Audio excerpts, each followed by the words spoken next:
হাতত মাত্ৰ তিনিটা দিন আছে মোদীৰ হাতত কিয়নো 3 দিনৰ পাছতে হয়তো যিকোনো মুহূৰ্তত ভংগ হৈ পৰিব পাৰে এনডিএ চৰকাৰ বা মোদী চৰকাৰ लड़का और लड़की का जो होता है शादी तो लड़कवा तो रोज लड़किया के साथ रतवा में सुतवे न करता है तो रतवा में सुतता है तो उसी में रहता है पनिया भी इसमें भी उसी समय लड़की जो है कहती है कि ठीक है रात में करो लेकिन अपना जो लगे तो निकाल के बाहर फेंक दो নীতিশ নাইডুৰ দাবী নীতিশ আৰু নাইডুৱে দাবী কৰা সেইসমূহ মিলাব পৰা নাই নৰেন্দ্ৰ মোদীয়ে নীতিশ নাইডুৰ দাবী পূৰণ কৰিলেই আন সহযোগী দলৰ ৰুখত পৰিব বিজেপি চৰকাৰ আৰু বিশেষ ৰাজ্যৰ মৰ্যাদা বিচাৰিলে এনডিএৰ সহযোগী জেডিইউ দলে আৰু বিহাৰক লাগে বিশেষ ৰাজ্যৰ মৰ্যাদা যেটো বিশেষ ৰাজ্যৰ মৰ্যাদা দাবী কৰিছে নীতিশ কুমাৰে বিহাৰৰ মুখ্যমন্ত্ৰী নীতিশ কুমাৰৰ জেডিইউৱে ৰাখিলে বিশেষ প্ৰস্তাৱ আৰু এইসমূহ দাবী যদি পূৰণ কৰিব নোৱাৰে তেনেহলে যিকোনো মুহূৰ্তত ভংগ হৈ পৰিব পাৰে মোদী চৰকাৰ জেডিইউৰ প্ৰস্তাৱক সমৰ্থন এছএচএএমৰ আৰু বিশেষ ৰাজ্যৰ মৰ্যাদা অথবা বৃহৎ পৰিমাণৰ পেকেজ লাগে এতিয়া বিহাৰত জিতন ৰাম মাঝিৰ এইচএএমে বিচাৰিলে বিশেষ ৰাজ্যৰ মৰ্যাদা আৰু জেডিইউৰ সুৰত সুৰ মিলাইছে এলজেপিৰ চিৰাগ পাছোৱানেও এটা অতিকে গুৰুত্বপূৰ্ণ খবৰ ডাঙৰ খবৰ যে বিশেষ মৰ্যাদাৰ অবিহনে সম্ভৱ নহয় বিহাৰৰ উন্নয়ন জেডিইউৰ মতে বিশেষ ৰাজ্যৰ মৰ্যাদাৰ অবিহনে উন্নয়ন সম্ভৱ নহয় বুলি উল্লেখ কৰিছে লগতে বিহাৰে পাব লাগে বিশেষ ৰাজ্যৰ মৰ্যাদা এই দাবী কৰিছে এলজেপিয়ে আৰু বাজেটৰ পূৰ্বে খেল দেখুৱাইছে এতিয়া চন্দ্ৰবাবু নাইডুৱেও অন্ধ্ৰপ্ৰদেশৰ মুখ্যমন্ত্ৰী চন্দ্ৰবাবু নাইডুৱে এতিয়া খেল দেখুওৱা দেখিবলৈ পোৱা গৈছে 16,000 কোটিৰ বৃহৎ তালিকা এতিয়া নাইডুৱে দাবী কৰিছে 16,000 কোটিৰ পেকেজ তালিকাৰ প্ৰস্তুত কৰিছে নীতিশ কুমাৰেও হাতত তালিকালৈ সাজু হৈছে এতিয়া নীতিশ কুমাৰ হাতত মাত্ৰ 3টা দিন আছে নৰেন্দ্ৰ মোদীৰ বিজেপিৰে মিত্ৰতা কৰা পূৰ্ণ সুযোগ লৈছে দুই কিং মেকাৰে এই দুই কিং মেকাৰ নীতিশ নাইডুৱে এতিয়া পূৰ্ণ সুযোগ লৈছে বিহাৰ আৰু অন্ধ্ৰপ্ৰদেশৰ বাবে দুই কিং মেকাৰে বিচাৰিলে 1 লাখ কোটিৰো অধিক টকা আৰু দাবী নামানিলেই মিত্ৰতা ভংগ হোৱাৰ সম্ভাৱনা আছে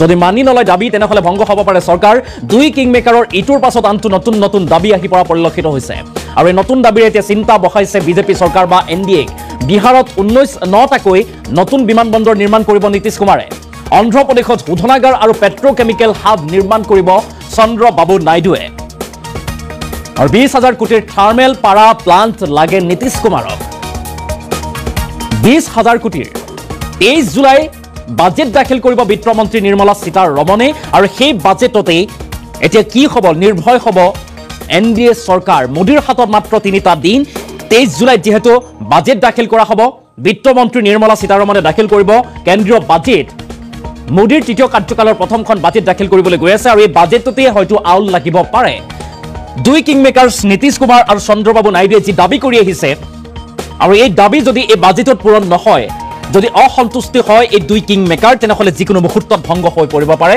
মোদী চৰকাৰ আৰু হেয়ে কোৱা হৈছে নৰেন্দ্ৰ মোদীৰ হাতত এতিয়া 3টা দিনৰ ভিতৰতে এতিয়া চৰকাৰ নিৰ্ভয় কৰিছে এনডিএ চৰকাৰ নহলে ভংগ হৈ পৰিব পাৰে এনডিএ চৰকাৰ আৰু তাৰ সুবিধা হয়তো ল'ব পাৰে কংগ্ৰেছে আৰু ইয়াৰ পূৰ্বে দেখিবলৈ পোৱা গৈছিল ব্যাপক আলোচনা চলিছিল যে এই দুই কিং মেকাৰক যদি সন্তুষ্ট কৰিব নোৱাৰে বাজেটত যদি এই দুই কিং মেকাৰে দাবী কৰা দাবীসমূহ যদি পূৰণ নহয় তেনেহলে চৰকাৰ হয়তো বেছিদিন নীতিকে বা বেছিদিন অটল নাথাকে এই চৰকাৰ সেই কোৱা হৈছিল সেই দাবী কৰা হৈছিল এই আলোচনা বিলিচলা ৰাজনৈতিক মহলত তীব্ৰ ৰূপত চলা পৰিলক্ষিত হৈছিল আৰু তাৰ পাছতে দেখিবলৈ পোৱা গৈছে সেই ক্ষণ যেন এতিয়া সমাগত এই ক্ষণ এই কাৰণে সমাগত বুলি দাবী কৰা হৈছে 3টা দিনৰ পাছতে ভংগ হ'ব পাৰে এনডিএ চৰকাৰ মোদীৰ হাতত আছে 3টা দিন চন্দ্ৰবাবু নাইডু আৰু নীতিশ কুমাৰে কৰিছে বৃহৎ দাবী 1 লাখ কোটিৰো অধিক দাবী কৰিছে বা পেকেজ দাবী কৰা পৰিলক্ষিত হৈছে আৰু এই 1 লাখ কোটিৰো অধিক যদি এই দুই কিং মেকাৰক দিব নোৱাৰে তেনেহলে হয়তো চৰকাৰ ভংগ হৈ পৰিব পাৰে যিকোনো মুহূৰ্তত আৰু 1 লাখ কোটিৰো অধিক পেকেজ ঘোষণাত আউল লাগিছে এতিয়া বিজেপি চৰকাৰৰ বিজেপিয়ে যদি এই দুই কিং মেকাৰক সন্তুষ্ট কৰিবলৈ যায় তেনেহলে অন্য সহযোগী দলৰ ৰুখত পৰিব বিজেপি যাৰ বাবে এই যি সমগ্ৰ প্ৰক্ৰিয়া বিজেপি চৰকাৰৰ যি সমীকৰণ এনডিএৰ চৰকাৰৰ সমীকৰণৰ মাজত আউল লাগিব পাৰে অংকত আউল লগাৰ সম্ভাৱনা আছে আৰু তাকে লৈ এতিয়া কেতবোৰ বিভিন্ন আলোচনা বিলোচনা হোৱা পৰিলক্ষিত হৈছে আৰু সমান্তৰালভাৱে লক্ষণীয় বিষয়টো হৈছে মাত্ৰ 3টা দিন আছে 23 জুলাই দিনটোত কেন্দ্ৰীয় বিত্তমন্ত্ৰী নিৰ্মলা সীতাৰমণে দাখিল কৰিব বাজেট কেন্দ্ৰীয় বাজেট দাখিল কৰিব আৰু সেই বাজেটতেই এটা ভাগ্যৰ নিৰ্ণয় হ'ব মোদী চৰকাৰৰ 3টা দিনৰ অন্তত উলাই পৰিব মোদী চৰকাৰ সঁচাকৈ থাকিব নে ভংগ হ'ব দুই কিংমেকাৰ যদি অসন্তুষ্ট হয় তেনেহলে হয়তো চৰকাৰ যিকোনো মুহূৰ্তত সলনি হৈ পৰিব পাৰে আৰু তাৰ সুবিধা হয়তো কংগ্ৰেছে আদায় কৰিব পাৰে। এটা ডাঙৰ খবৰ এই মুহূৰ্তত জনাবলৈ চেষ্টা কৰিছোঁ। মোদীৰ হাতত আছে মাত্ৰ 3টাকৈ দিন। ইফালে নিজৰ স্থিতিত অটল দুই কিংমেকাৰ নীতিশ কুমাৰ আৰু চন্দ্ৰবাবু নাইডু। 23 জুলাইত যেহেতু বাজেট দাখিল কৰিব আৰু এই বাজেটতে কিংমেকাৰৰ দাবীয়ে স্থান নাপালে সলনি হ'ব পাৰে অংক বা চৰকাৰ।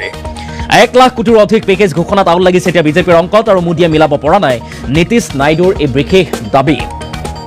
কেইবাটাও দাবী কৰা পৰিলক্ষিত হৈছে। নীতিশ নাইডুৰ দাবী পূৰণ কৰিলেই আন সহযোগী দলৰ ৰোষত পৰিব বিজেপি চৰকাৰ। গতিকে কোনফালে মিলাব, কি কৰিব ইত্যাদি উপায়হীন হোৱা পৰিলক্ষিত হৈছে। ৱাদি নাই পোৱা এতিয়া বিজেপি চৰকাৰে। সেই আলোচনা বিলোচনা যে চৰকাৰৰ মাজত ভিতৰ চলাত যে আলোচনা হৈছে সেয়া নিশ্চিত হৈ পৰিছে।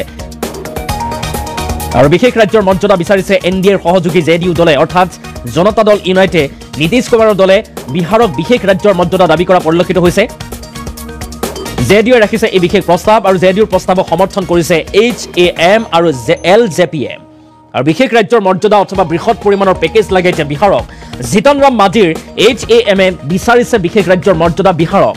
আৰু JDUৰ সুৰতে সুৰ মিলাইছে LJPৰ চিৰাগ পাছোৱানেও। কেন্দ্ৰীয় মন্ত্ৰীত্ব লাভ কৰিছে চিৰাগ পাছোৱানে আৰু তেখেতো এতিয়া নীতিশ কুমাৰৰ লগতে সুৰ মিলোৱা পৰিলক্ষিত হৈছে। আৰু বিশেষ ৰাজ্যৰ মৰ্যাদাৰ অবিহনে সম্ভৱ নহয় বিহাৰৰ উন্নয়ন, এই দাবী কৰিছে JDUৱে। আৰু বিহাৰে পাব লাগে বিশেষ ৰাজ্যৰ মৰ্যাদা, সেই দাবীও কৰিছে এতিয়া LJPয়ে অৰ্থাৎ চিৰাগ পাছোৱানেও। বাজেটৰ পূৰ্বে খেল দেখুৱাইছে ইফালে চন্দ্ৰবাবু নাইডু।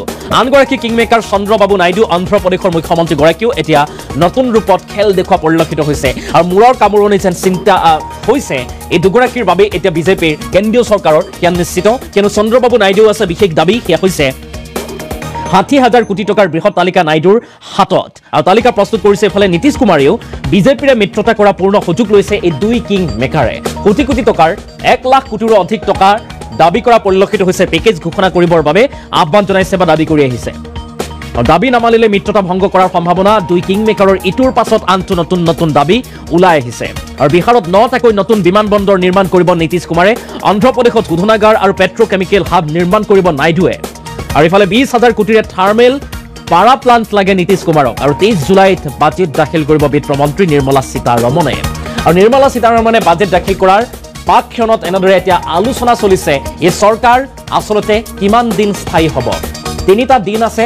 আজি 20 তাৰিখ, 20 জুলাই, 23 জুলাইত কেন্দ্ৰীয় মন্ত্ৰী নিৰ্মলা সীতাৰমণে দাখিল কৰিব বাজেট দাখিল কৰিব নতুন চৰকাৰৰ।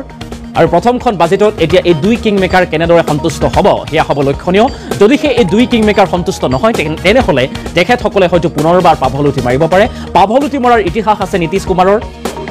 ক্ষমতা লাগে আৰু ক্ষমতাৰ অবিহনে যেন তেখেতে জীয়াই থাকিব নোৱাৰে। আৰু ক্ষমতাৰ বাবেই বিভিন্ন সময়ত দেখিবলৈ পোৱা গৈছে 9 বাৰকৈ তেখেতে পাভলুটি মাৰিছে।